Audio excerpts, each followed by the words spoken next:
तृतीय अध्याय है सेनापतियों सहित महिषासुर का वध। ध्यानम।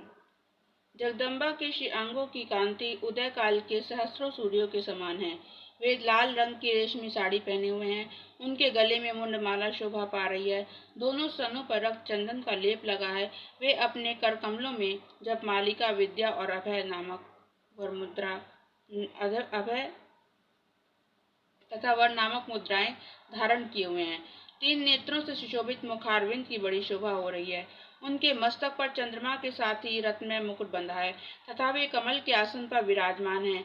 ऐसी देवी को मैं भक्तिपूर्वक प्रणाम करता हूँ। ऋषि कहते हैं, दैत्यों की सेना को इस प्रकार तहस नहस होते देख महादैत्य सेनापति चिक्षुर क्रोध में भरकर अंबिका देवी से युद्ध करने के लिए आगे बढ़ा। वह असुर रणभूमि में देवी के ऊपर इस प्रकार बाणों की वर्षा करने लगा जैसे बादल मेरुगिरी के शिखर पर पानी की धार बरसा रहा हो। तब देवी ने अपने बाणों से उस बाण समूह को अनायास ही काट कर उसके घोड़ों और सारथी को भी मार डाला। साथ ही उसके धनुष तथा अत्यंत ऊंची ध्वजा को भी तत्काल काट गिराया। धनुष कट जाने पर उसके अंगों को अपने बाणों से बीन डाला। धनुष, रथ, घोड़े और सारथी के नष्ट हो जाने पर वह असुर ढाल और तलवार लेकर देवी की ओर दौड़ा। उसने तीखी धार वाली तलवार से सिंह के मस्तक पर चोट करके देवी की भी बाएं भुजा में बड़े वेग से प्रहार किया। राजन, देवी की बाह पर पहुंचते ही वह तलवार टूट गई। फिर तो क्रोध से आंखें लाल करके उस राक्षस ने शूल हाथ में ले लिया और उसे उस महादैत्य ने भगवती भद्रकाली के ऊपर चलाया। वह शूल आकाश से गिरते हुए सूर्यमंडल की भांति अपने तेज से प्रज्वलित हो उठा। उस शूल को अपनी ओर आते देख देवी ने भी शूल का प्रहार किया। उससे राक्षस के शूल के सैकड़ों टुकड़े हो गए। साथ ही महादैत्य चिक्षुर की भी धज्जियां उड़ गई। वह प्राणों से हाथ धो बैठा।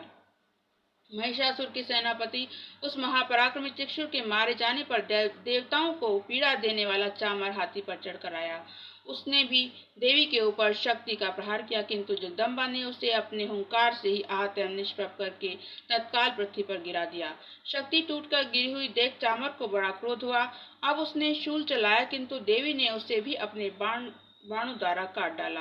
इतने में ही देवी का सिंह उछलकर हाथी के मस्तक पर चढ़ बैठा और उस दैत्य के साथ खूब जोर लगाकर बाहुयुद्ध करने लगा।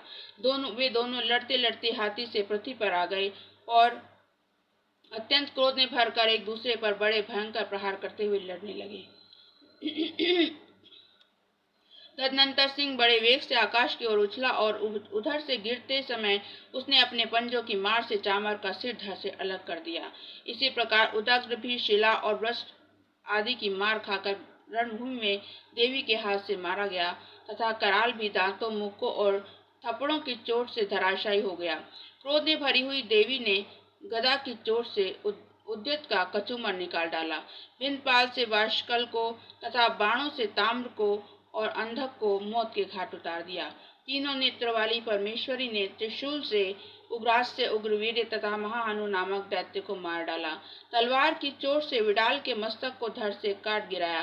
दुर्धुर और दुर्मुख इन दोनों को भी अपने बाणों से यमलोक भेज दिया।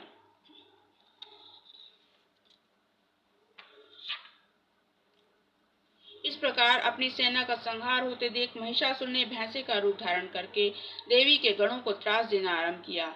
किन्हीं को थूथुन से मारकर, किन्हीं के ऊपर खुरों का प्रहार करके, किन्हीं को पूंछ से चोट पहुंचाकर, कुछ को सींगों से विदीर्ण करके, कुछ गणों को वेग से, किन्हीं को सिंहनाद से, कुछ को चक्कर देकर और कितनों को निश्वास वायु के झोंके से धराशायी कर दिया। इस प्रकार गणों की सेना को गिराकर वह असुर महादेवी के सिंह को मारने के लिए झपटा। इससे जगदम्बा को बड़ा क्रोध हुआ। उस महापराक्रमी महिषासुर भी क्रोध में भरकर धरती को खुरों से खोदने लगा तथा अपने सींगों से ऊंचे ऊंचे पर्वतों को उठाकर फेंकने और गर्जने लगा। उसके वेग से चक्कर देने के कारण पृथ्वी क्षुब्ध होकर फटने लगी। उसकी पूंछ से टकराकर समुद्र सब ओरों से धरती को डुबोने लगा। हिलते हुए सींगों के आघात से विदीर्ण होकर बादलों के टुकड़े टुकड़े हो गए। उसके श्वास की प्रचंड वायु के वेग से उड़े हुए सैकड़ों पर्वत आकाश से गिरने लगे। इस प्रकार क्रोध में भरे हुए उस महादैत्य को अपनी ओर आते देख चंडिका ने उसका वध करने के लिए महान क्रोध किया। उन्होंने पाश फेंककर उस महान असुर को बांध लिया। उस महासंग्राम में बन जाने पर उसने भैंसे का रूप त्याग दिया और तत्काल सिंह के रूप में वह प्रकट हो गया। उस अवस्था में जगदम्बा जो ही उसका मस्तक काटने के लिए उद्यत हुई, तो ही वह खड़गधारी पुरुष के रूप में दिखाई देने लगा।